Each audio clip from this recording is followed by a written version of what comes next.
Hello there. Welcome everyone to the call. It's great to have you on the call again today. And my name is Justin Phillips, and today we are doing our Thursday interview with the amazing Jost, aka the Lifestyle Medicine Man. And so welcome and thanks for coming. It's great to have you join today's call. We are going to talk about sex. Yes, that's pretty out there. The good, the bad, and the cuddly. Last week we talked about the joining of the souls. And Jost has an incredible perspective from a traditional Chinese medicine. And this is obviously a very intimate part of our lives, and certainly an area I'm very interested to hear his golden nuggets of wisdom and decades of research and understanding to bring some enlightenment to this area. So my name is Justin Phillips, and myself, my wonderful wife, Nicole Dennis, and I live in beautiful Bribie Island, Queensland, Australia. And we love to bring extraordinary technologies and ways to empower people to be healthy and wealthy and happy, and some of our life experience. And Jost is one of the very colourful characters that we've met along the way. Love you to bits, Jost. But before we get started, so we ask your cooperation. Please do not record the call, or distribute it to mass media, social media sites. We are recording the webinar, and that is being Facebook Live into the Renew with Redox group. You're welcome to be invited into the group. Just ask the person who asked you to join the call today to add you to the group. That would be great. And yes, and now I'd like to introduce the amazing Jost Sawyer. So Jost is a doctor of Chinese medicine, and for decades he's been studying a lot of the different health aspects around that, acupuncture and oriental massage, structural balancing, sports injury stuff. He began working as a therapist in 1991, and I actually met Jost when he was a supervisor of a student clinic in the Australian College of Natural Medicine in Brisbane. And Jost has always had a real passion of health and fitness. It's been a major part of his background, including competitive snow skiing at national level, bodybuilding, triathlons, Ironman training. But when Jost discovered Kung Fu and Tai Chi, he realized that fitness is only a part of the equation, and vitality is the other. And that led to decades more research into how to live and how to use nutritional supplements and optimal diet and therapeutic exercise, weightlifting, martial arts, meditation, Tai Chi, yoga to make you feel good. So Jost then added the 24-hour movement of Qi, the Chinese medicine body clock that connects day-to-day activities to the natural cycles, and developed his Qi cycle lifestyle, the ultimate in lifestyle medicine, which is founded on thousands of years of Chinese medicine and over 30 years of Jost's academic research and practical observations from living it. So Jost is an amazing, dynamic, inspiring speaker. He's always got wonderful words of wisdom and delivers it in such a colourful and entertaining way. He's also the author of many, many books, has a bunch of free resources on his website and so forth. And we are honoured to again have you on the call. Thank you so much, Jost, for joining us. Yeah, good on. The crowd goes wild. Woo! I hope you all feel sexy today. I feel like I needed a little bit of an uplift, you know. I thought I'd wear a shirt because toucans are sexy, right? Yeah. Usually sex is in everyone's mind, and now we actually have to talk about it. It's part of the webinars, yeah. Well, you know, there's a lot of funny things going on around with lockups and COVIDs, and you know, what are you going to come out at the end of COVID? Are you going to be fat? You're going to be rich? You're going to be pregnant? You know, who knows? So, you know, it's just a part of our, you know, community service to help people enjoy their time a little better. Obviously, our hearts go out to a lot of people that are suffering right now with the world the way it is. But this is something that hopefully we could all enjoy and you know, bring a little bit more of presence and peace into our life.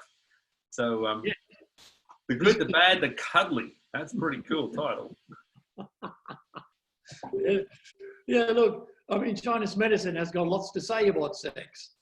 And it's been in the research for 3,000 years. They got recommendations that are absolutely profound in terms of what to do about it. And not many people are aware of that, because it is a topic that's a bit hushed in the Western world till the sexual revolution started in the 60s. And even still to this day, it is considered it's considered from an ethical point of view. It's considered from a religious point of view. It's considered from what is right and what's wrong. And in order to get the ball rolling, sex doesn't belong to any observation as stated before, because sex is a drive. We have got, according to evolutionary biologists, we have 4 drives in us. Drive number 1 is thirst. So we can't do anything about the drive. That means you can say, tomorrow I won't be drinking, but you can't say, tomorrow I won't get thirsty. The second drive is hunger. You can't say, tomorrow I won't get hungry. You can say, tomorrow I won't eat. The third drive is sex. You can't say, tomorrow I won't get horny. You can say, tomorrow I won't have sex. And the fourth drive is the need for spirituality, for the sacred, which is somehow affiliated with the desire or the drive for taking substances and altered states. So and even sex, right? Because there's a lot of sexual practices, tantric and so forth. And last week we talked about the union of the souls, the joining of the souls. Sex. So I think sex and spirituality, that drive, is kind of really connected. Spirituality is around connection, sexuality is around connection and pleasure, you know. So yeah, but all the drives are around pleasure. I mean, if you drink a good drink, you go, yeah, that's true. Nice food, you go, good sex, you go, yeah. A good spiritual experience, you go, wow. Yeah, true, totally. So all the drives are somehow affiliated with pleasure. So you can say that the fundamental drive of humans is pleasure. Yes. So this is where obviously everything comes into in terms of we're seeking pleasure, not pain. Yeah. But sex, we need to say that sex is the drive. So that means we got more control over it. It's given to us. So when a man turns 15, they've got no choice over having testicles producing sperm. That will have an impact on their mind by researching what to do about it. Does it have an impact on their mind, as in it stops working? Yeah. Regardless of what the parents say, the churches say, regardless of what politicians say, the testicles produce sperm. And it's the same thing with the female body. There's a production that's outside the reach of what we think we should have. So the sexual revolution looked into from a point of let's go wild and explore it all. But that's not the way forward either from a Chinese medicine perspective. Yeah. Because that's like drinking all day or eating all day. Yeah. So we obviously need to understand when to eat, what to eat. So we can't just eat all day. Yeah. And so we need to understand to eat only 3 times a day, and then what to eat and when to eat. And it's not exactly like it's easy to learn about that, about what's appropriate sexual behavior, because it's either too wild or too taboo. It's actually pretty hard in many ways. It's hard for a lot of people to get well educated in the subject. Yeah, that's why we need to look at, what is that drive? And Chinese medicine has got lots to say about, because they have identified that drive. But we need to say, first of all, that that sex is a sacred business. It needs respect, but not religious dogma. Or no societal dogma. It's a drive that is sacred, because whatever gave us that drive, whatever that is, the Chinese call it Tao, and the ancients would call it the God, the mother God, father God principle. So whatever that is, that gave us the drive for a reason. And the idea is to work with the drive in order to reach the highest level in life. Yes. So Chinese medicine stated already 2,000 years ago that sexual activity, having sex, is actually essential for health and well-being. So that's essential for health for both women and men. And whereas in Chinese medicine, sexual abstinence was looked at suspicion. So not having sex was considered as what's wrong. Yeah. So it's not like, whereas in the dogmatic upbringing of the later ages in the West, it became dogmatic. Yeah. And so if you had sex, it was considered what's wrong with you. Or if you had sexual thoughts, what's wrong? Whereas in Chinese medicine, in the origin of the medicine, it stated, if you don't have sexual thoughts and don't think sex, that's considered suspicion. And that means something is wrong. Yep. And I want to talk about today more how this drive relates to the female body and how it relates to the male body, because they're obviously different approaches to the situation. And Chinese medicine actually states that when we start about the female body first, they actually state that lack of sex and sexual frustration is actually a major cause for emotional stress in women. So, but Chinese medicine also states immediately that female sexuality is enormously complicated, far more complex than sexuality of that of a man. TCM didn't need to teach me that. We're talking 2,000 years ago. Yeah. So they already discovered that that's what they stated, that lack of sexual activity and sexual frustration is a major cause of stress in the female, in women, which then causes pathology later. Yeah.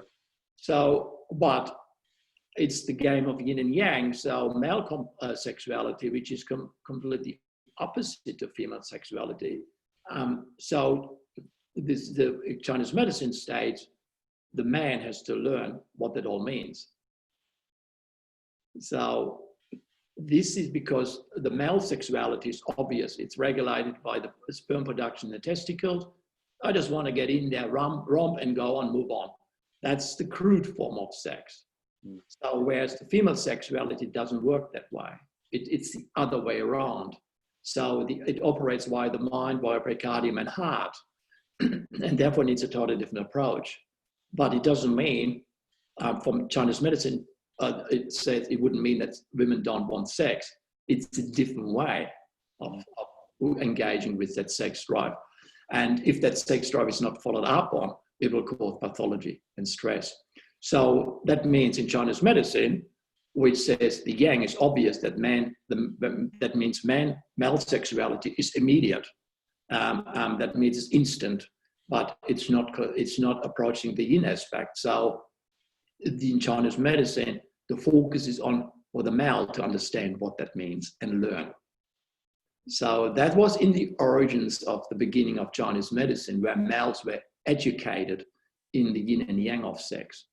So obviously, as in the West, that never took place. The schools we have in the West don't teach men what it means to have sperm production in the testicles, what it actually means. Because when there is the yang that produces the sperm in the testicle, it harasses the mind. The mind wants to act, it wants to engage, it wants to penetrate. That's the immediate response to that yang production in the testicle. However, female sexuality is not yang, it's yin. So it will not be receptive with that approach. So obviously what happens if the two now meet and the yang is a dominating force in that regard, it always will lead to rejection. And eventually it will lead from the female body to move away from the male body. But that's not a happy outcome either, because that means that because lack of sexual activity and sexual frustration leads also to stress. And man not having sex also leads to stress. Mm. So we've got a major problem. Yeah. What's a feminist's worst nightmare? An infinite male. Yeah. Yeah. No good so this is obviously where, first of all, we got to really look at the technology and the technicality of what is actually that drive. What does it really mean? And it has got an enormous, strong yang power, both in women and men. But the approach to the yang is direct and indirect in women. It's direct in men and indirect in women. So this is where a totally new way of relating to sex needs to be educated. And without the education, it will always cause problems. And if this is not addressed, it will cause relationship problems. That's how the Chinese say, because the fundamental drive is not addressed. It's like the same thing. Not having sex in a relationship is like being married to a partner and not ever eating food together, never sitting down having a drink together, and never sitting down and talking about spirituality. What is the 4 drives? So that means something is lacking. Yes. So those 4 drives belong to the relationship.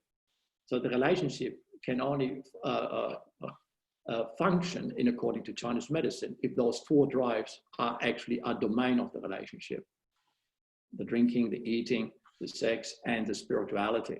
So that means out of that, then you have an interaction that the drives will now move the relationship forward to a higher level. Yeah. And that's what we talked about it last week, that the relationship can, from a Chinese medicine perspective, the relationship can only be happy if it's moving towards a goal. But that goal is dependent on the drives. So if you eat incorrectly, if you drink incorrectly, you're not moving towards a high goal.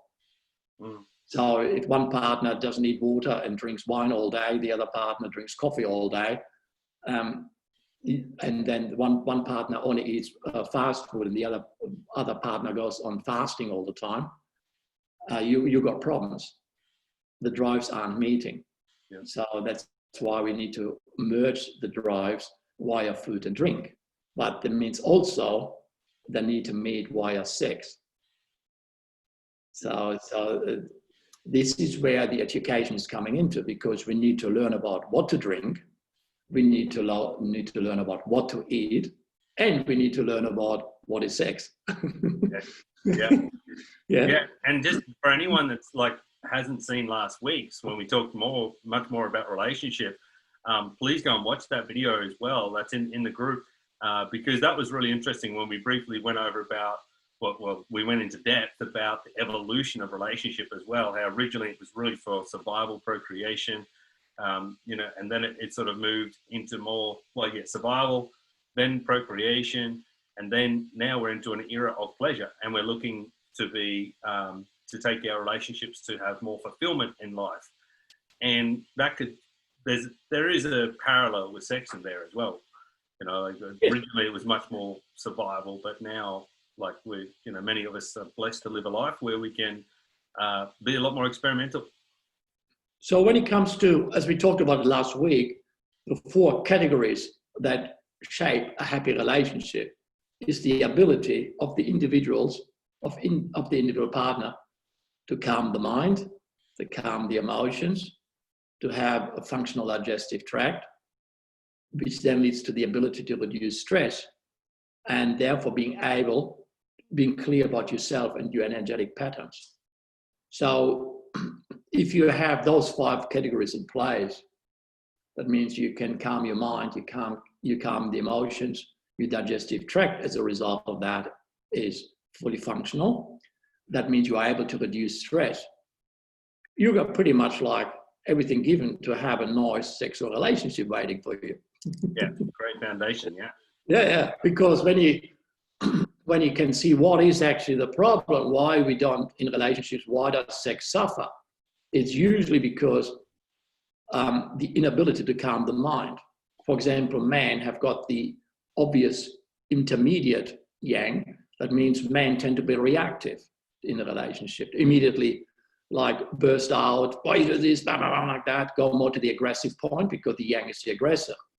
So then that means because the yang gets expressed like that verbally, it will lead to a difficult to calm the emotions. So now it gets more irritable and cranky. So now the digestive tract is under jeopardy and the male is impossible to reduce their stress level. And now they want sex. Obviously by that time, the female said, "Okay, you." Yeah. That's not the way that would be approached. So obviously it's not the basis to start, because the male sexuality is immediate and instant, and that means okay, I feel sexy, now I want sex.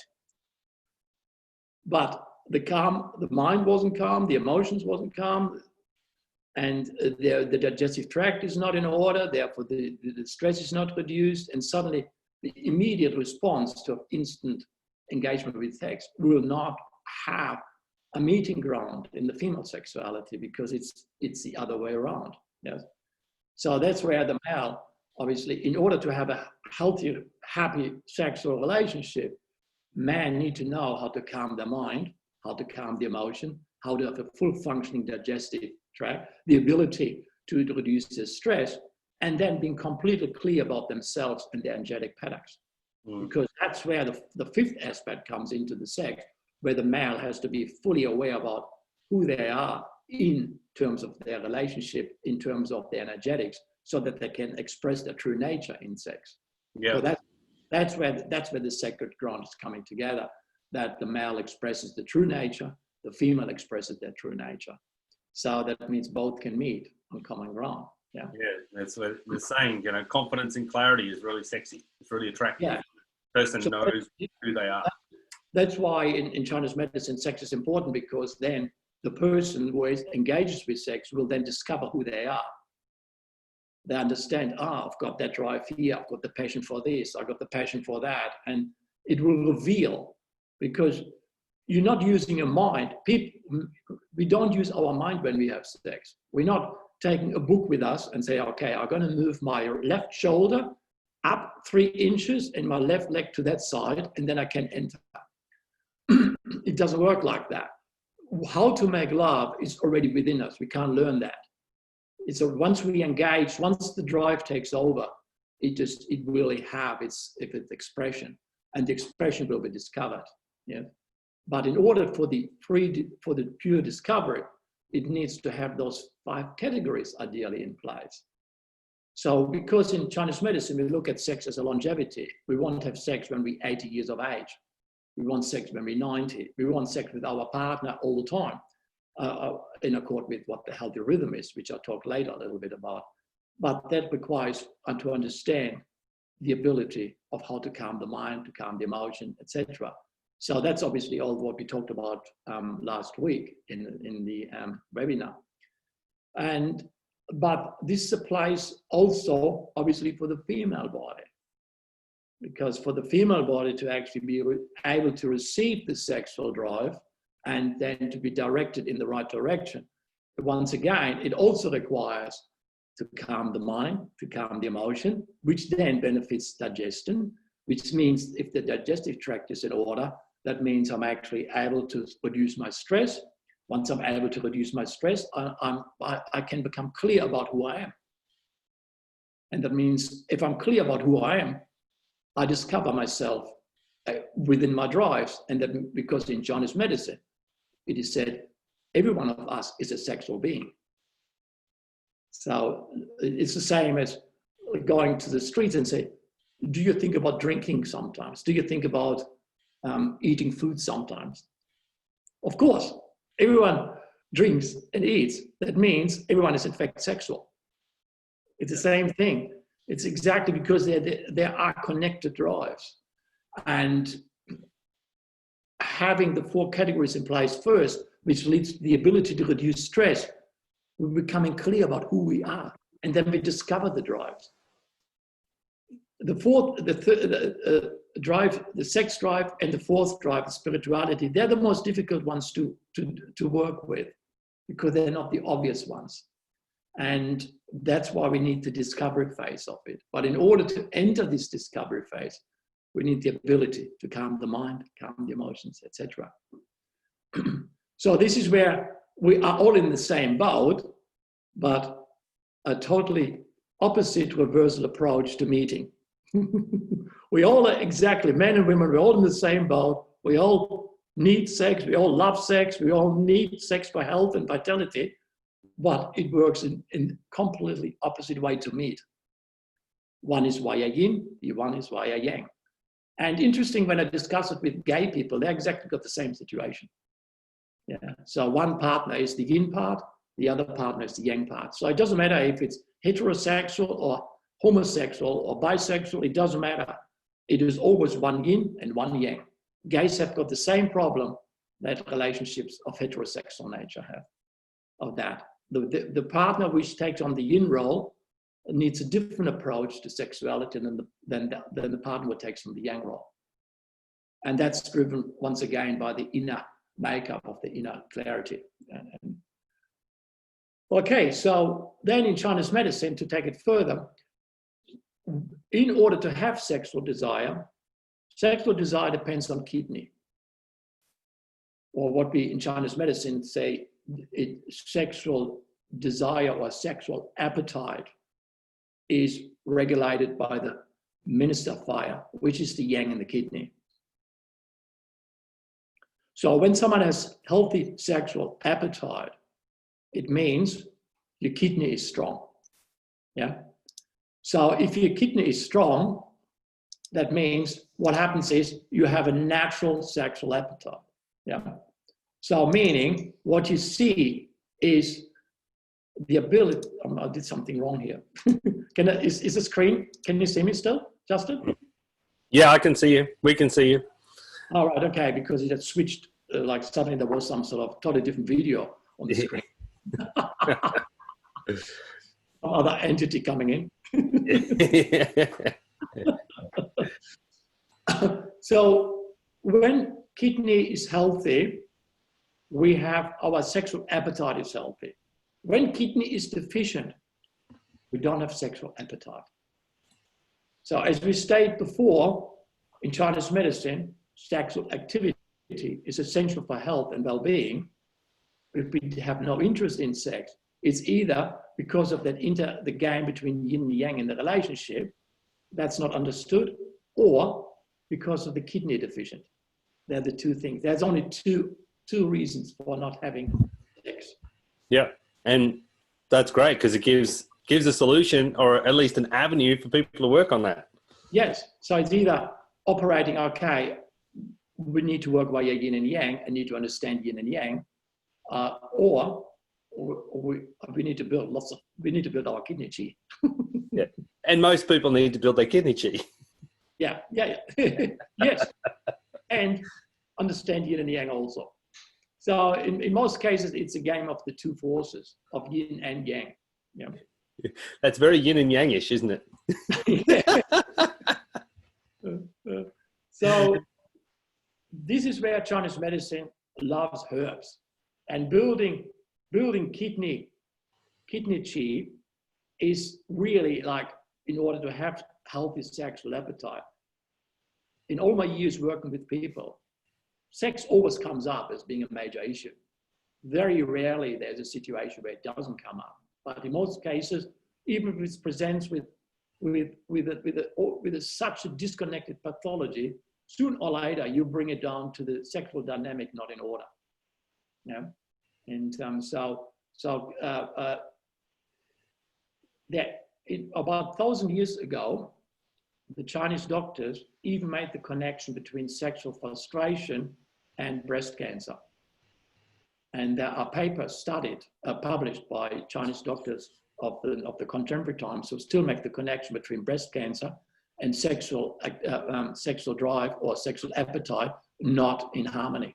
Mm-hmm. Because what happens is if the sexual activity is not in order, what happens is it will lead to liver qi stagnation. If it leads to liver qi stagnation, it will lead to lumps and around the chest area, because sexuality in females resonate via pericardium and heart, and that's the breast area, that's the chest area. So if stagnation takes place in the chest, it is prone to, that's what these papers have identified it as a cause for breast cancer. Yeah. Mm. That's how far Chinese medicine is looking into how sex can cause incredible problems if it's not understood. It's the same thing. If you don't drink, you cause problems. If you don't drink water, you cause problems. If you don't eat correct foods, you cause problems. If you don't have correct sex, you cause problems. And this is why, like for example, like Chinese medicine don't like what monks do and with abstinence of sex, because they say it will lead to pathology. And we obviously got evidence of that in all kinds of traces of the Western churches now where everything's coming forward because they obviously suppress the drive. If you suppress it, it goes haywire. You know, you can't suppress it. It's like telling a man in the street, do not drink any liquids anymore. How long before it goes question? Yeah. Yeah. Yep. Yeah. So Just want to say thanks for the comments and the questions in the chat box as well. And people are welcome to do that, whether they're in the Facebook group or on the chat box. But yeah, we love the questions and the comments because it helps us address the issues you really want to hear. Okay. Yes, I can see the question here. Okay, first of all, when according to Chinese medicine, when the female body gives birth to the child, it gives away part of its kidney, qi. So usually what happens is for a period of time afterwards, nature deliberately doesn't generate any sexual appetite in order to protect the kidney. So some sources say that's for 18 months. Some other sources say 1 year. Some take it up to 2 years. However, Chinese medicine immediately after birth gives lots of herbs to build the kidney. Chinese medicine during the pregnancy gives the mother lots and lots of blood building herbs. I have lots of Chinese medicine has lots of use where the placenta is used afterwards to dry for herbs and being given. And but the most important thing is like during the pregnancy to take as much Chinese herbs as possible. Yeah, in order because the birth means the female body gives away part of the kidney of that minister fire, and the baby will get that. And we call that the postnatal gene, which now the baby receives that the kickstart. Yeah. So that means and in order to protect the kidney, that's why sexual appetite is low afterwards. Yeah, but I think you talked about the placenta there, and that's something that's not really talked about very much in the West. We did placenta encapsulation as well, and it was really professional. A lady who did it, actually, we got put onto her because she'd seen a placenta that was the cleanest she'd ever seen. Unfortunately, it wasn't ours, but another one. And the lady had been on redox, had used redox, and the placenta encapsulation lady, I think she's a naturopath as well. You know, she was like, what, you know, how did you do this pregnancy? Because the placenta looked that healthy. But, yes. But going back to what you said, like actually using the placenta as a medicine is just like such an important thing. And very, very few people are doing that in Australia. It's becoming more common, but it's not also just after birth to help mum get a jing back, but it's also can be used later on as a homeopathy and even as a herbal tincture during menopause, yeah? Yes. And using the stem cells in there for generation, all kind of stuff. Yeah. Well, what Western medicine does, it throws away the treasure. It throws away the jing, you know, whereas in Chinese medicine, we obviously... okay, the first thing what we do is after birth, we use herbs to build the kidney. But in order to, because I see we hear that some women, even 3 years, 4 years later, still don't have any sexual appetite. So that's a result not of post-pregnancy, that's because of kidney qi is still deficient. And so that requires Chinese herbs. In average, the observation is around 18 months after the sexual appetite comes back up again.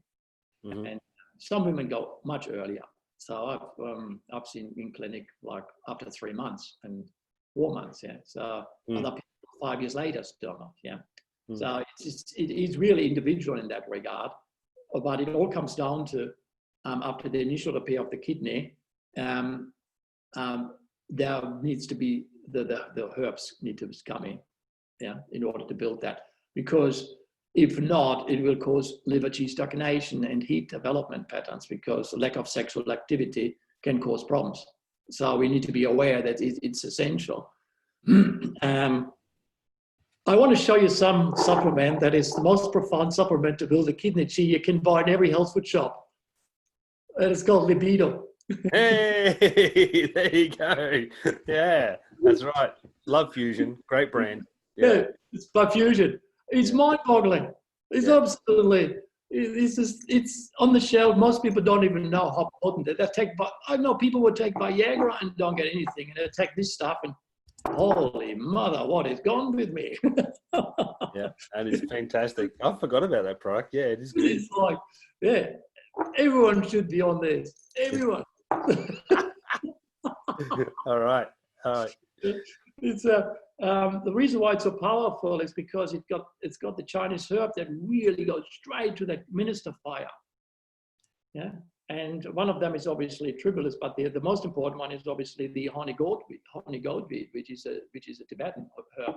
It's not because of the goat is horny. This horny. Goat with a horn. People think it's a horny goat. Yeah. No. Yeah. What it is, it's one of the best herbs to regulate the energy in the kidney, to build the minister fire. It brings the yang up. Yes. Yeah. And so that's like crucial. And the other one, which I tell everyone, because yang building in the kidney is regulated by your stomach and spleen, and nothing beats major four herb combination. It's like the ultimate. I've never met anyone taking this herb who has got lack of sexual desire. Yeah. It's like everyone, once again, should be on it. So I reckon this is the ultimate combination, like major four and libido. So, great tip. Appreciate that. It regulates everything because the major four it operates via stomach, spleen, and lung, and that's exactly where you work with calming the mind, calming the emotion, because lung is metal. We talked about it a few webinars before, how the metal controls the mind and the emotion. Yep. So this actually controls the emotion because it got the lung activity in order to get the emotion in control. It calms the mind because of the stomach spleen. Stomach spleen is essential for calming the mind in Chinese medicine. It's like once you have a good meal, you feel calm. If you don't have a good meal, you feel edgy. Yes? So calming the mind is always via the stomach and spleen, which is why this formula that's about 1,000 years old, that formula, not the container. Yeah, and it's just getting better and better, yeah. Yeah, the formula is 1,000 years old. And so it operates on spleen and stomach. And then from then on, it builds the lung. And then that means you've got everything in place to build the kidney. Yes. And then you take this, libido, and bang, you're on. Fantastic. Good. Only know it's a good partner. Yeah. That's it. So what happens is, this is where Chinese medicine says, when sexual desire builds, so does the yang build. The yang builds. So that's exactly what sexual arousal is. As people meet and have sex, the yang builds. The yang comes up. The yang comes up. It builds. Now, orgasm means it's a release of the yang. And the release of the yang now allows qi to flow freely. So that's why orgasm is healthy in Chinese medicine. It makes liver qi move. Because after sex, you can't feel aggravated. You can't feel irritable.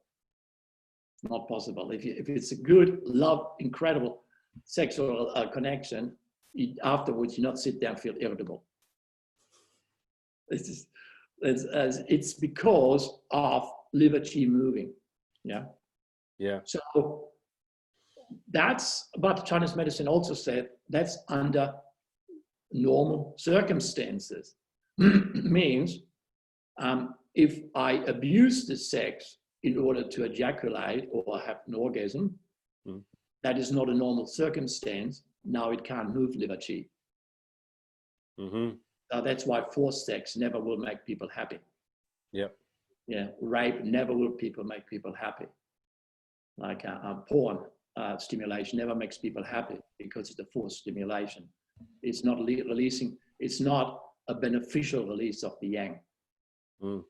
So this is where we understand and that the circumstances have to be in place that the yang releases in orgasm, so that which then the flow of the qi is promoted, it actually provides the happiness afterwards.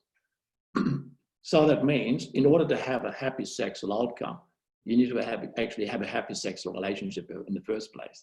Yep. Yep. So this is very, it's almost like whoever gave us the drive was very smart and had a bigger picture in mind. You can't do it unless you work on it. Fancy that genius, yeah. And I remember when I was in college and I was studying traditional Chinese medicine, there was a section around, during your lifetime, there's only a few times where you can have a radical change of your energy, your chi flow. And one of those was when you're going through adolescence, when for women, when they go through pregnancy, and also for men and women when they have the onset. They talked about marriage, but it's more about like good quality, regular sexual intimacy. So the sex in itself, good quality sex and union, is actually a really significant part to the healing path in traditional Chinese medicine. So I found that really interesting. Did you want to talk about that at all? Totally. Absolutely. That's why. But in order to have a good sexual relationship, we need to have a good relationship in the first place. Yeah. In order to have a good relationship, we need to have a good lifestyle in place. In order to have a good lifestyle in place, we need to know what to do. We need to know what to drink, what to eat, when to drink, when to eat. Yeah. So it's more than just having that bonk at 7 p.m. on Tuesday. It's the whole life is involved. That's why a happy sexual relationship always is in sync with a happy life. So that when people observe happy people who have a happy sex life, then they're happy because they've got a happy sex life. It's like a chicken egg scenario. What's first? Yeah. Yep. So in order to have the happy sex life, you need to live in a certain way. Otherwise, you force it. If it's a forced sex, that means it's not a normal circumstance. That means the orgasm will not cause a beneficial release of the chi. That's why men will rape afterwards, get really angry, very dangerous, because of this warm, this chi stagnation comes even more forward. Yeah, it's just like once you go into violence, rough sex.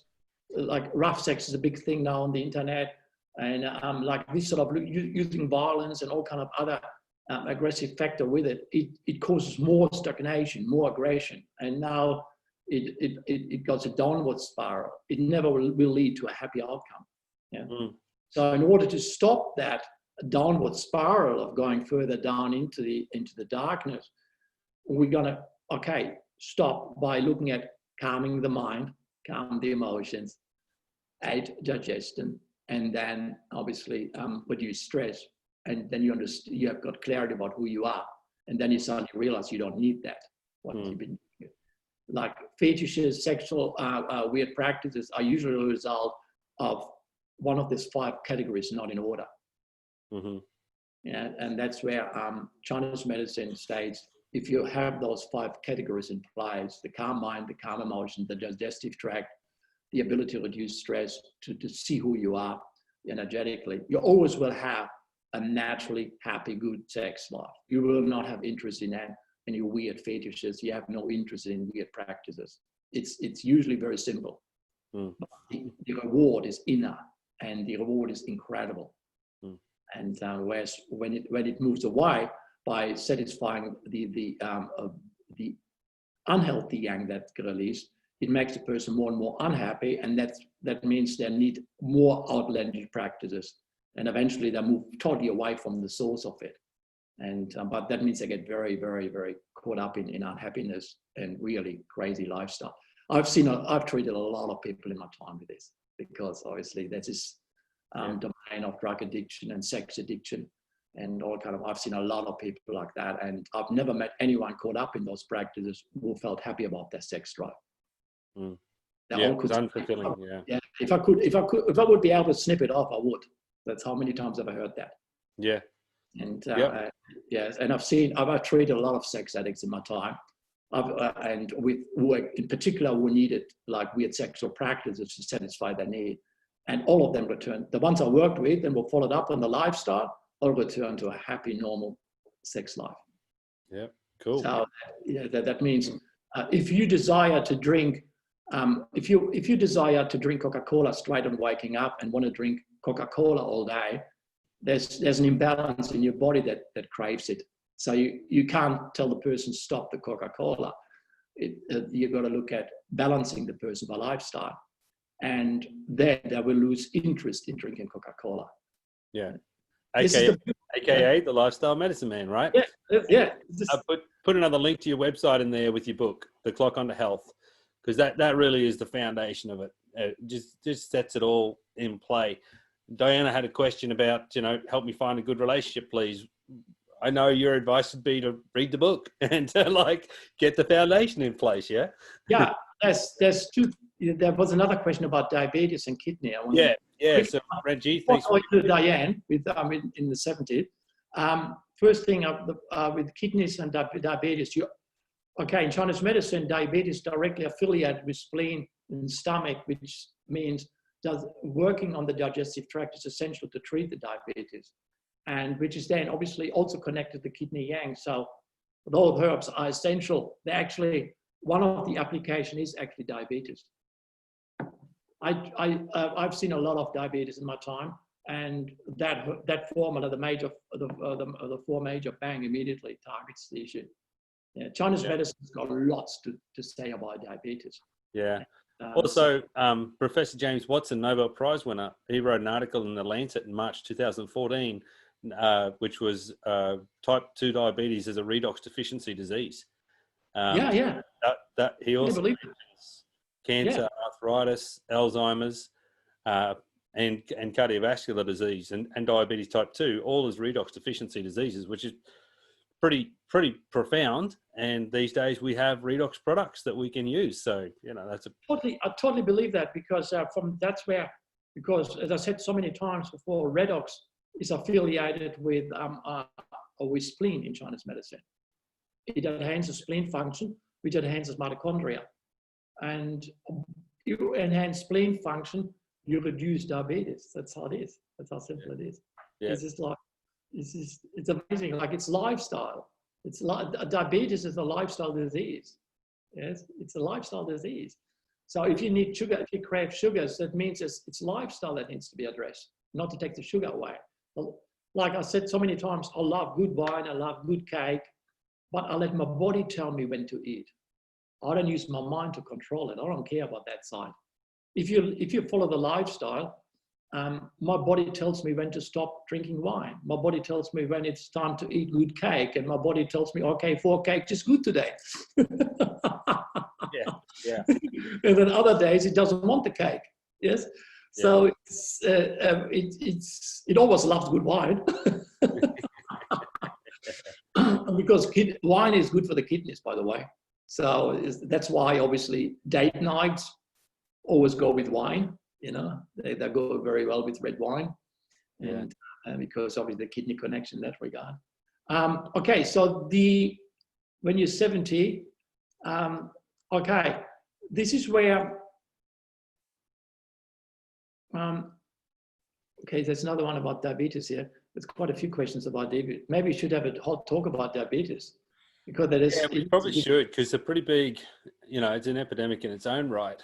I think that would be a good one, because there's two aspects there. There's how to actually, treat the diabetes, but then there's the kidney problems caused from diabetes is different to kidney energy. So understanding that is important as well. Yeah. I mean, the kidney chi, not the kidney, the physical organ. Yeah, that's it. Yeah. Okay. So that was Ranjith's original question. Actually, was if you've got diabetes and you've got kidney problems associated with that, how does that affect the kidney chi? Yeah. When I hear many patients drink lots of Coca-Cola and mental health, that's very common. Mental health issues and Coca-Cola go hand in hand. Once you reduce the Coca-Cola by lifestyle, mental health usually goes by the wayside. It goes back to normal. I've seen it so many. I mean, mental health is an area that I specialized for a long time because of the drug addiction. And drug addiction always brought up bipolar issues and schizophrenic issues and all kind of other stuff. So I've seen like all kind of stuff. So when it comes to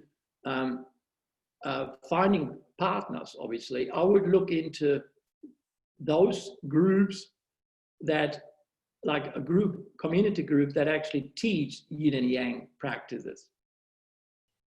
And for example, Tai Chi talks about sex all the time. Yeah. So like this is where in Chinese medicine, Tai Chi was given to the humans in order to identify the yin and yang and know how to work with yin and yang. Tai Chi is the dance of yin and yang. And if we understand the dance of yin and yang, we are able to bring that translated into the relationship. So in Tai Chi, whatever Tai Chi group you go to, sex always will come up. And because Tai Chi is so wide spectrum of the society, from 20 years of age to 90 years of age, it's an incredible opportunity to meet people on the level of learning how yin and yang operate and getting the education about sexual energy. Because that's what Tai Chi is. Tai Chi translates as educating about sexual energy. So like, for example, if you got an over-sexual or hypersexual male, okay, this is the other area I want to talk about. It is what happens if you got a relationship, because I realize we're gonna run out of time soon, because this is the problem with sex, you can talk forever. Yeah. This is obviously a big area. If you do have a relationship with an imbalanced sex drive. So that's an area that Chinese medicine has got lots to talk about. That means one partner wants sex twice a day, the other partner wants sex once every 6 months. So you would have a ratio of 120 to 1 in terms of like 121 times wanting sex versus 1 time wanting sex. So how to get that together by counseling and by using your mind, I can see how that's possible. You have to look into what is actually the energetic here. First of all, if the female body doesn't want sex, it's because of Chinese herbs and not in place because of kidney deficiency. Or it is because of the female body feels rejected because the male energy is dominating and doesn't understand to work with the yin. So that's obviously the dance of yin and yang is not in play. But it's easily to control with the herbs. So the other thing is, if males got a high sex drive, that can be pathological. And I see this lots in clinic. Mm-hmm. And that's an issue. If that's not addressed correctly, it will cause pathology later on. So because sex drive is affiliated with yang rising is always affiliated with heat. If the male body has got lots of heat due to drinking too much alcohol, too many cigarettes, too much Coca-Cola, or all kind of other or aggressive lifestyle, or very angry, and they're rising the heat. If they rise the heat, it now gives an impulse to the kidney to release the heat. And that means now that impulse will go to the testicles. With the mind forward to the brain, I need to ejaculate. So I need to let off steam, basically. So now the heat pattern translate in the male sexuality with I need to ejaculate, not I need sex, I need to ejaculate. Mm-hmm. So now the heat pattern comes forward and brings in this massive sex impulse. And now the man needs the sex in order to release the heat. So if that's in a relationship, that means what you're having is you've got a development of a problem, because it's not about sex. It's about pathological or energetic imbalance in the male body, requiring the female to be available to let off steam. Yeah. And that's a situation that it's always will cause problems. That will always lead to rejection. And I remember that in the counseling days back in the 80s when I worked for the family services, that come up all the time as a topic where the man always described, oh, my woman doesn't want sex. And then you ask how many times, I want 3 times. And you look at a male who just had far too much yang in their body and heat patterns, which later when I studied Chinese medicine, I could so well understand what it all means. Yeah. Obviously, a lot of men have got incredible yang patterns and heat in the yang meridians. So if you got heat in the yang meridians, it will always stimulate testicles production in terms of releasing sperm. That means I need to hump, I need to bond, I need to do something, I need to act. Yeah. Sex addiction got its course in there. But the sex then is not the union of yin and yang, the sex is a pure release.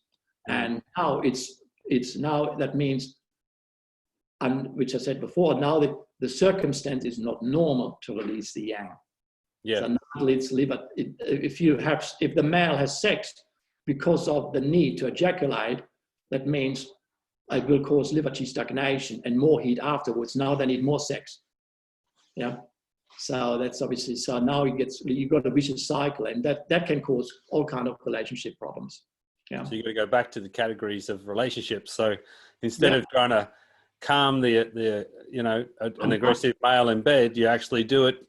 You do it in the lounge room, calm their mind. Do it in the kitchen, calm their digestion. Talk it out. Use those 5 categories of relationship as a foundation to help address that. Yeah. Yeah, it's the first thing I do with when I get male clients like that is the first thing I do is I put them on massive heat clearing herbs. Mm-hmm. Yes. So if there's a heat pattern, the male will ejaculate 3-4 times, wanting to ejaculate 3 times, 4 times more than they're supposed to. Mm-hmm. If you ejaculate 3 times, 4 times more than you're supposed to, you will deplete the body. So a male at the age of 30, say a mid-30, 35 years of age, from 30, say we do 35 to 45, the healthy ejaculation rate for a male would be maybe like twice a week, maybe maximum 3 times.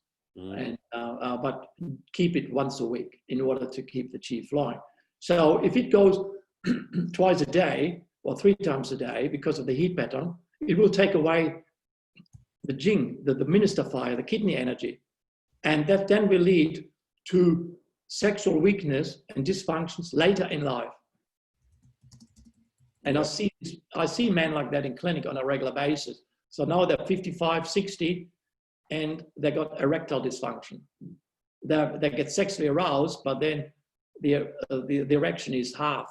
There's not really there. Or they enter and they penetrate and immediately come, like immediately. Or they can't even enter, or they have no sex at all. So obviously Viagra is the solution to them, but you actually aggravate the situation even further. As I said before, Chinese medicine is always interested in longevity. It wants sex when you're 80 years of age. Yeah. That means we need to understand the yang development. Yeah. Yeah. And so that means we need to understand that if the male has more sex or ejaculates more than they're supposed to, they're taking away the kidney power from later in life. Yeah. Yeah. Great. Couple of good questions there. Stephanie Chalice from NZ, thanks for your question. Would you say there's a consequence from being born out of rape? Is that which one? Would you say there's a consequence from being born out of rape? Oh, no. Everyone is in the same boat. That comes up often, that question. And I asked the Chinese masters I studied under a while ago, and because that was a big thing when I worked for the family services, because a lot of the clients we were looking after were because of rape, and yep. They were born in rape or they had children of rape.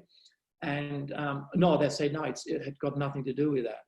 It's everyone is in the same boat. Everyone needs to learn how to balance yin and yang. So the problem is that the mother has got a trauma, and the trauma now unconsciously can impact on the behavior patterns on the child. Yeah. So what happens now is that the mother needs to do traumatic trauma work, and like yoga or Tai Chi to really feel the trauma, go in the trauma, and then move it through with yin and yang. And that's where the practice of Tai Chi and yoga are crucial. I've seen the most traumatic traumas resolved in a span of 4 or 5 years with a good practice. Yeah, that's awesome. Really, really bad trauma. Yeah. And I've seen some pretty horrific traumas in my time. Yeah. And it's like I've seen all with practices how that resolved. Yeah. So I hope that helps, Stephanie. So from a Jing or kidney chi perspective, it doesn't affect the child, but definitely it can from more of a mental and emotional trauma. So there's ways to deal with that. And there was another one there. Where did that go? Oh, do we inherit our sex drive from our parents? Yeah, we take on the Jing from our parents. Yes, of course. But we take also the behavior patterns on the parents. So if the parents have got a high sexual appetite and talk openly about it, that means there's lots of minister fire in the kidney, and we have that minister fire given to us at birth. So we will be a part of it. We definitely take that on. Yeah. Okay, great. So I don't know if there's any more you wanted to talk. We're sort of coming to the end of the hour. It's we're always got lots of stuff to say. Yes, I could talk for the next 6 years. Yeah, a lot. Yeah, it's awesome to talk to you, Jost. I just so appreciate your perspective and all your experience and all that you've learned over the years. So a bit of a wrap up around like some of the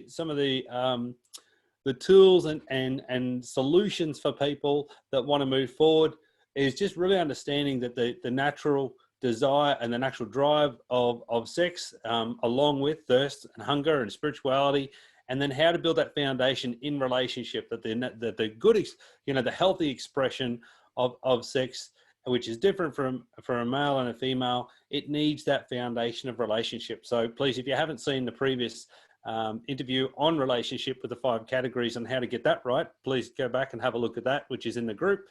And then also some of those different products that you talked about, how to build up the spleen, get the lungs sorted so you can build your kidney chi, the major 4 herbs, which is available from Jost's site, the book Clock on to Health, which is also that's Jost's latest book, which is on his site as well. That's got the whole chi cycle. We did talk a bit about redox. There's both a liquid that's very good, and that's cooling too. You did talk about clearing heat, right, when there is a pathology with sex, because the C is a very cooling product. When I demoed the Renew 28, the redox, the gel product, I always say that you can put it anywhere that your fingers can reach. And it does have a very good blood flow increase of 49% in 15 minutes. So, I really do believe that belongs everywhere, including the bedroom. It's good stuff like that. It's so interesting. One of the first events that we went to, we were on this escalator and there was this like older couple, probably in their late 60s, who looked late like, 60s, early 70s. Sweet little grandma and grandpa, like the full cardigans and everything. And like, we'd never met them. And they're like, oh, we heard you being interviewed on that call. You were fantastic. We just wanted to let you know that the gel is better than Viagra. And it was like, and then they were gone. It was like, okay. Yeah, totally random. We're at a conference, thousands of people, and they needed to tell us that. It was hilarious. Yeah. There's one question I want a quick answer. It's how much sex at what age? The roles between 30 years of age and 50 years of age, make sure to have twice a week. From 50 years onwards to 60, once a week, twice a week. From 60 years onwards, once a week. And then trying to keep it once a week or twice a month. Don't go a lot lesser than that. Yeah, okay. What about younger than 35? In your 20s, obviously, that depending on, as a male, you probably can, as a male, you can have every day if you understand how ejaculation at 20 years of age, as a male, probably 5 times a week. To be safe, 4 times. I wouldn't take, personally, from my understanding, I wouldn't take it more than 5 times a week. And for women to have sex, they can have more sex. But the male can also have more sex, but they've got to watch the ejaculation. Yeah. Yeah. And that's a good point. They can have more sex, but not ejaculation. So there's plenty of time to catch up, Diane. Yeah, absolutely. Fantastic. Well, look, thank you everyone for coming on the call again. It's been another amazing call. Really appreciate all your wisdom and your knowledge, Jost. AKA the lifestyle medicine man. So we got a whole series of these interviews. If you're not already in the Renew with Redox group, then please ask the person that invited you to come along today to add you to that group, so you can get that awesome information that really lays the foundation for a happy life, a healthy life, and a prosperous life. So yes, thank you again, Jost. Any parting words of wisdom? Thank you so much for being our speaker again. Live the chi cycle and you will have happy sex life. Okay. There was a question Bad about, and the Cuddly. yeah, there was a question about how can I read more about the kidney energy. It's all in my book, Clock On. That's if you want to learn about your organs, read Clock On. The book is all about the organs. If your organs are happy, you are happy. If you are happy, you have a happy relationship. If you have a happy relationship, you have happy sex. Yeah, fantastic. That is so true.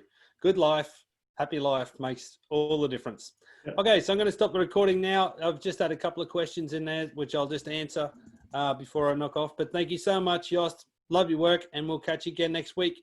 I forgot to mention, we're just thinking about a time change. I don't know if you can do 12 o'clock.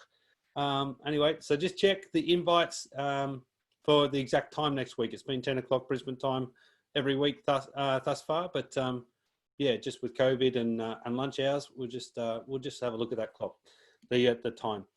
Thanks everybody. Have a great week. Bye for now. Bye-bye. Bye. Bye.